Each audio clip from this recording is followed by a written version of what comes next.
Hello students, welcome back to my channel.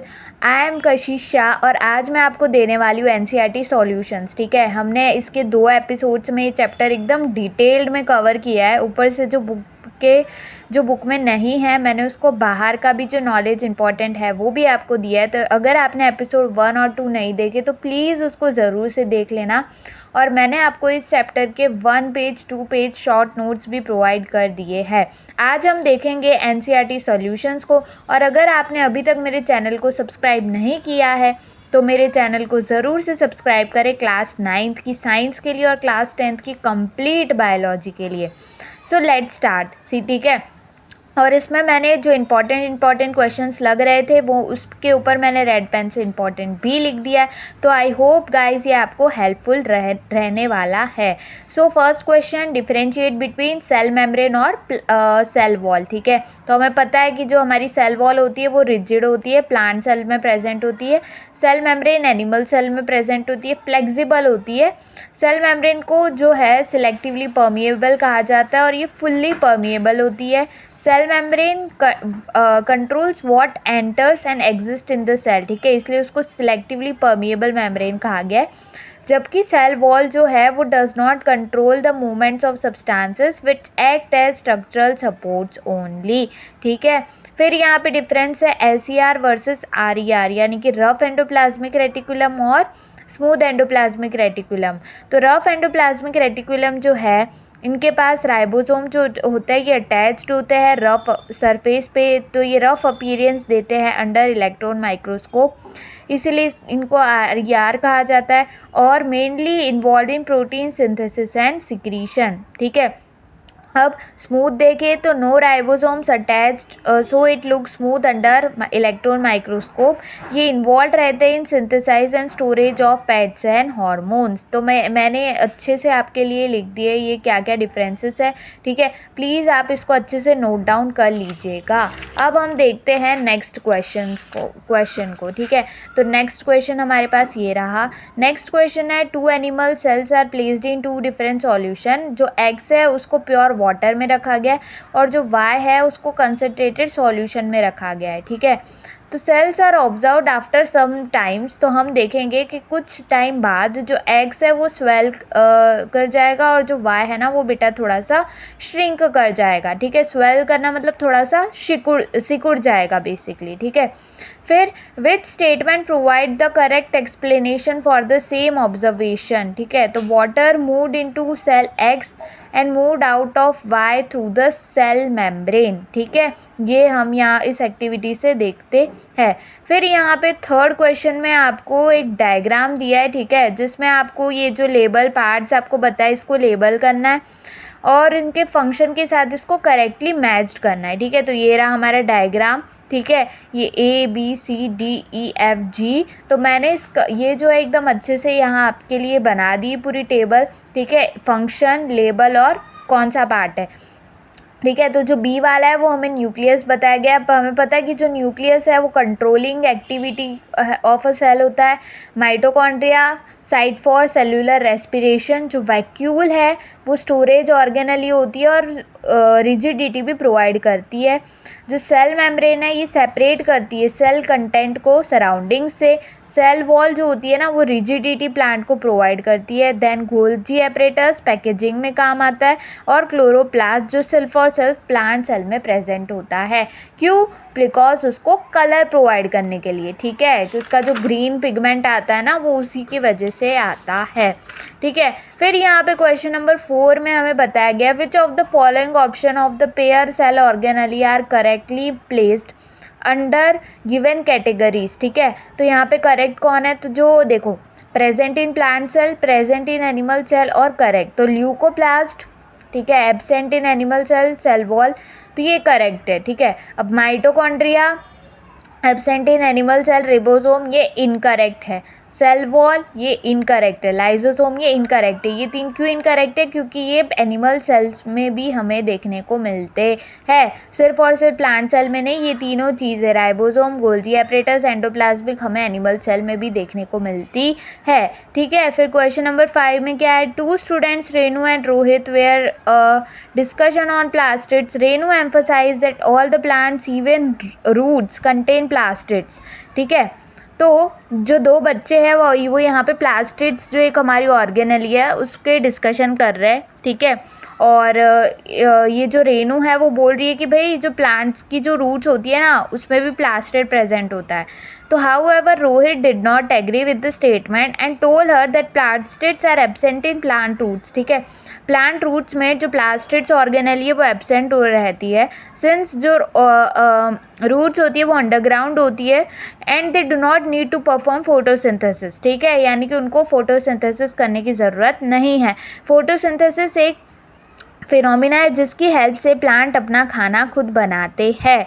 ठीक है, कहाँ पे होता है? तो ये जो लीव्स की सरफेस होती है उस पे होता है, इसलिए इसको सरफेस फिनोमिना भी कहा जाता है। तो रोहित जो है वो पार्शियली करेक्ट है, बट जो रेनू है हमारी वो एकदम एक्यूरेट है ओवरऑल। ठीक है, कि जो प्लांट्स में जो फोटोसिंथेसिस का प्रोसेस है वो सिर्फ सरफेस पे ही नहीं होता। ठीक है, वो रूट्स भी परफॉर्म करती है। ठीक है, फिर यहाँ पे देखो, फिर यहाँ पे बोला गया है mitochondria and chloroplast are 2 important organelle है। ठीक है, किस में? प्लांट सेल में। तो हम डिस्कस करेंगे ये स्ट्रक्चरली और फंक्शनली कैसे सिमिलर है। तो एक तरफ माइटोकॉन्ड्रिया, एक तरफ क्लोरोप्लास्ट है। फीचर देखें तो नंबर ऑफ मेम्ब्रेन हमें पता है दोनों ही डबल मेम्ब्रेन बाउंड ऑर्गेनेली है, यानी कि इनर मेम्ब्रेन और आउटर मेम्ब्रेन दोनों इनके पास प्रेजेंट होती है। इनके पास खुद का डीएनए भी है, आरएनए भी है। ठीक है, अब यहाँ पे इनर मेम्ब्रेन देखें तो माइटोकॉन्ड्रिया में फोल्डेड लाइक स्ट्रक्चर होते हैं, फिंगर लाइक फोल्डेड स्ट्रक्चर, जिनको क्रिस्टे कहा जाता है। सेम क्लोरोप्लास्ट में भी देखने को मिलता है। अब देखें तो सेमी फ्लूइड इंटीरियर, तो दोनों जो है वो साइट होती है किसकी? केमिकल रिएक्शंस की। ठीक है, और जो हमारा माइटोकॉन्ड्रिया है ये यूकैरियोटिक सेल्स में पाया जाता है। यूकैरियोटिक सेल यानी एनिमल सेल और प्लांट सेल, जबकि जो मेरा क्लोरोप्लास्ट है वो सिर्फ और सिर्फ प्लांट सेल में देखने को मिलता है। ठीक है, पिगमेंट की बात करें, माइटोकॉन्ड्रिया के पास कोई पिगमेंट नहीं है। ठीक है, पिगमेंट मतलब कलर, और क्लोरोप्लास्ट मेरा ग्रीन क्लोरोफिल है। ठीक है, which of the following pairs of cell organelle contains DNA. ठीक है, इसमें आपकी बुक में ऑप्शंस दिए बट मैंने यहाँ पे डायरेक्ट आंसर लिख दिया है। ठीक है, तो आप थोड़ा सा देख लीजिएगा। तो माइटोकॉन्ड्रिया और न्यूक्लियस। ठीक है, फिर यहाँ पे क्वेश्चन नंबर 8 हमें बोला गया है a researcher carried out an experiment in which she tooks 2 carrots of similar size, 2 carrot लिए एकदम बराबर साइज़ की। शी प्लेस्ड, एक को उन्होंने प्लेन वाटर में रख दिया, दूसरे को उन्होंने कंसनट्रेटेड सॉल्ट सॉल्यूशन में रख दिया है, और आफ्टर 24 आवर्स वो लोग यहाँ पे रिकॉर्ड कर रहे हैं और कुछ ऑब्जर्वेशंस दे रहे हैं। देखते हैं क्या ऑब्जर्वेशंस है। तो what hypothesis does she want to test, वो क्या टेस्ट करना चाहते हैं? तो the cell membrane is selectively permeable, पता है हमें एंट्री और एग्जिट में हेल्प करते हैं इसलिए उसको सिलेक्टिवली परमिएबल बोला है। And water moves across it by osmosis from a dilute to concentrated solution। ठीक है, फिर what would you suggest for the improvement, अगर आपको इस सेटअप में इम्प्रूवमेंट चाहिए तो क्या सजेस्ट करेंगे? तो सबसे पहले कैरेट जो है वो इक्वल साइज़ की होनी चाहिए। ठीक है, फिर हम थर्ड पीस ऑफ कैरेट को आइसोटोनिक सॉल्यूशन में डाल सकते हैं। ठीक है, आइसोटोनिक सॉल्यूशन मतलब सेल के इंटरनल है और जो बाहर का इन्वायरमेंट है वो दोनों कैसे है बेटे? इक्वल है, सेम है। ठीक है, इसलिए उसको आइसोटोनिक बोला गया है। अपनी ऑब्जर्वेशंस को रिकॉर्ड करेंगे मल्टीपल टाइम्स। ठीक है, और कांस्टेंट टेम्परेचर जो है वो उसको मेंटेन करके। ठीक है, अब क्वेश्चन नंबर 9 हमारा इंपॉर्टेंट है क्योंकि इसमें पूछा इंडिकेट द प्रेजेंस और absence of following structure in bacterial cells and animal cell. जिसकी मेरा क्रोमोसोम है वो बैक्टीरियल सेल में और एनिमल सेल में दोनों में प्रेजेंट है। न्यूक्लियस मेरा बैक्टीरियल सेल में एब्सेंट होता है। ठीक है, in the form of nucleoid, bacterial cell में in the form of nucleoid absent है, एनिमल सेल में प्रेजेंट है। बाकी सारी ऑर्गेनली जो होती है जिसकी गोल्जी बैक्टीरिया में एब्सेंट होती है, एनिमल सेल में प्रेजेंट होती है। क्रोमोप्लास्ट तो बैक्टीरिया में एब्सेंट और उसमें प्रेजेंट रहता है। ठीक है, फिर यहाँ पे भी सेम ऑप्शंस दिए थे पर मैंने यहाँ पे डायरेक्ट आंसर लिख दिए, तो आप ऑप्शंस देख लीजिएगा। Identify the pair that incorrectly matches cell organelle with its function. SER lipid and cellulose synthesis, तो SER जो है वो लिपिड का करता है बट सेल्यूलोज का सिंथेसिस नहीं करता है, इसलिए वो यहाँ पे स्टेटमेंट इनकरेक्ट हो जाती है। फिर question number 12, what outcome do you expect if all mitochondria remove from eukaryotic cell. अगर भाई मैं यूकैरियोटिक सेल से माइटोकॉन्ड्रिया को ही रिमूव कर दूँ तो मेरे पास क्या आउटकम आएगा। तो पहली बात तो ये कि माइटोकॉन्ड्रिया को एनर्जी जो है energy currency of the cell कहा जाता है, power house of the cell कहा जाता है। तो यहाँ पे ATP का प्रोडक्शन नहीं होगा तो एनर्जी जनरेट नहीं हो पाएगी, सेल एक्टिविटीज़ जो है वो स्टॉप हो जाएगी भाई, ठीक है। ये तो उसी की तरह है कि जैसे कि तुम्हारा घर है, ठीक है। अब घर में इलेक्ट्रिसिटी नहीं आ रही, तो जब इलेक्ट्रिसिटी नहीं आ पा रही होगी तो ना तुम्हारा फ्रीज़र चल सकता है, ना तुम्हारी AC चल सकती है, ठीक है। वैसे ही अगर तुमने माइटोकॉन्ड्रिया को भगा दिया सेल से, उसको हटा दिया, तो सारी एक्टिविटीज़ जो है सेल की वो स्टॉप हो जाएगी, सेल मर जाएगा भाई, मर जाएगा। जैसे अभी गर्मी का बहुत मौसम है, ठीक है, अगर इलेक्ट्रिसिटी ले तो तुम बिना AC के बिना पंखे के क्या होगे, हालत टाइट हो जाएगी, ठीक है। कुछ लोग जो है वो तो चक्कर खा के बेहोश होके गिर भी पड़ेंगे, ठीक है। ओनली एनारोबिक रेस्पिरेशन, एनारोबिक यानी कि जहाँ पे मेरी एनारोबिक रेस्पिरेशन किसको बोलते हैं, तो एनारोबिक बोलते हैं एब्सेंस ऑफ ऑक्सीजन को। एरोबिक होती है मेरी प्रेजेंस ऑफ ऑक्सीजन, एनारोबिक होती है एब्सेंस ऑफ ऑक्सीजन, ठीक है। फिर यहाँ पे पूछा है which phenomena inhibit the formation of tumour in human body, can plant also develop tumour. Tumour क्या होता है बेटा, ट्यूमर मतलब गांठ, क्या होती है बेटा, गांठ बोलती है अगर आसान लैंग्वेज में समझाओ तो the phenomena is called as contact inhibition, ठीक है। अब कॉन्टैक्ट इनहिबिशन ये बेसिकली क्या होता है, ये होता है कि इन मैनी एनिमल सेल जो सेल डिवीजन होता है ये रुक जाता है, ठीक है। क्या हो जाता है बेटा, usually stops when come in contact with neighbouring cell, मतलब जो सेल है जब वो नेबरिंग सेल के कांटेक्ट में आ रही है तो सेल डिवीजन रुक जा रहा है। दिस प्रिवेंट्स अनकंट्रोल्ड ग्रोथ, ठीक है, कि जो बहुत ज़्यादा जो ग्रोथ है, अनकंट्रोल्ड ग्रोथ है, वो बॉडी में ना हो जाए। No plants do not show and therefore follow a different pattern of growth because plant cells have rigid cell wall, ठीक है। प्लांट की एक अलग पैटर्न होती है और प्लांट की जो सेल वॉल होती है वो बहुत रिजिड होती है, इसलिए प्लांट जो है ये फॉर्मेशन ऑफ ट्यूमर वाला जो फिनोमिना है इसको यूज़ नहीं करते, ठीक है। अब फिर यहाँ पे नेक्स्ट क्वेश्चन है the cell membrane of a cell is made of lipid and protein, ठीक है। तभी हमने उसको क्या बोला है, लिपोप्रोटीनेशियस होती है नेचर में, कौन, हमारी cell membrane.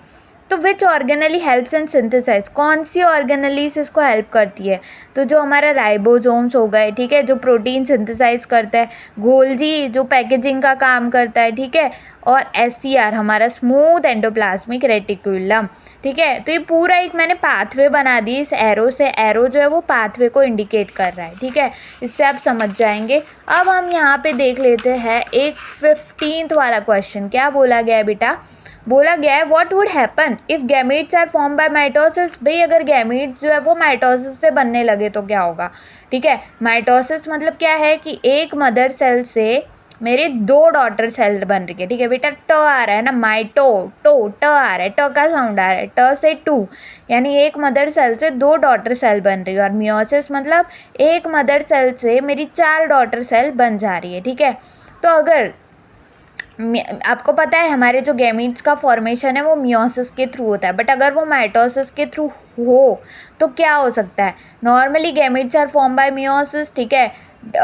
Double chromosome number हो जाएगा, क्रोमोसोम का नंबर तुरंत डबल हो जाएगा, डबल एवरी जनरेशन, कोई जेनेटिक डाइवर्सिटी यहाँ पे देखने को नहीं मिलेगी, और स्पीशी एक्सटेंशन जो है वो यहाँ पे बढ़ जाएगा, ठीक है। तो ये मैंने NCERT सॉल्यूशंस के आपको जितने भी क्वेश्चंस है वो करवा दिए, लगभग मुझे लग रहा है कि 16th वाला क्वेश्चन है फार्मर वाला कुछ, बस वही हमारा एक रह गया, और बीच में एक एक्टिविटी वाला क्वेश्चन है। ये 2 क्वेश्चन मैंने आपको इसमें नहीं प्रोवाइड किए, बाकी जितने भी आपके NCERT सॉल्यूशंस हैं मैंने सारे आपको समझा भी दिए और आपको प्रोवाइड भी कर दिए, ठीक है। तो अगर आपको इसकी PDF भी चाहिए तो आप मुझे कमेंट सेक्शन में ज़रूर बताइएगा, और ये वीडियो आपके लिए हेल्पफुल रहा या नहीं रहा वो भी मुझे कमेंट सेक्शन में बताइएगा। और अब हम जल्दी मिलेंगे नेक्स्ट चैप्टर के साथ, तो पढ़ते रहिए। और अगर मेरे चैनल को सब्सक्राइब नहीं किया, ठीक है, तो प्लीज़ सब्सक्राइब माय चैनल। और इसको अगर ये हेल्पफुल रहा हो आपके लिए तो अपने दोस्तों के साथ, अपने क्लासमेट्स के साथ इसको ज़रूर से ज़रूर शेयर करें। और एपिसोड 1 और 2 ज़रूर से देख लेना। और जो मैंने शॉर्ट नोट दिए हैं 2 पेजेस के, उसको भी ज़रूर से विज़िट कर दीजिएगा। तो अब हम मिलेंगे नेक्स्ट चैप्टर के साथ। Thank you everyone, thank you.